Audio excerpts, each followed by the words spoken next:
palcoscenico prestigioso, la 14ª edizione di Caseus a Piazzola sul Brenta, Alta Padovana, dove non si è parlato soltanto di formaggi, ma anche di prodotti d'eccellenza, come l'olio di un'azienda della provincia di Arezzo, in Toscana, giunta alla 4ª generazione, che da qualche tempo ha sviluppato la vendita porta a porta del prodotto anche in Veneto, dove l'aspetto qualità viene straordinariamente recepito. Alla vigilia della raccolta delle olive, l'attesa è massima. Adesso ci sono previsioni di raccolte e di vendite, quindi ancora non possiamo fare dei gran bilanci, però comunque sembra che ci sia una buonissima raccolta, soprattutto nella provincia di Arezzo. In generale in Toscana ci sono delle zone un po' colpite dal freddo che è arrivato a febbraio, quindi un freddo un po' tardivo che ha colpito alcune piante, però poi comunque nella provincia di Arezzo sembra che ci sia una buonissima raccolta.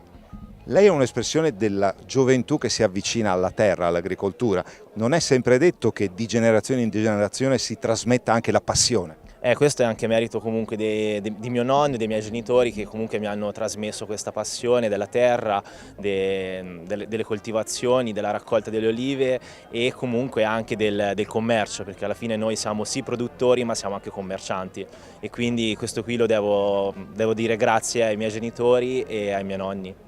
È importante che con l'eccellenza dell'olio siate andati un po' a completare anche un ambito di prodotti di elevata qualità che rappresentano il Veneto, per cui diciamo un ideale gemellaggio Toscana-Veneto che insomma non può che far bene alla qualità del prodotto. Sì, è un gemellaggio che funziona bene perché comunque in Veneto viene recepita bene la qualità del prodotto, un po' in tutti i prodotti alimentari, e anche sull'olio c'è comunque una grandissima attenzione e siamo felici di vendere in Veneto un prodotto di alta qualità che comunque viene ben recepito.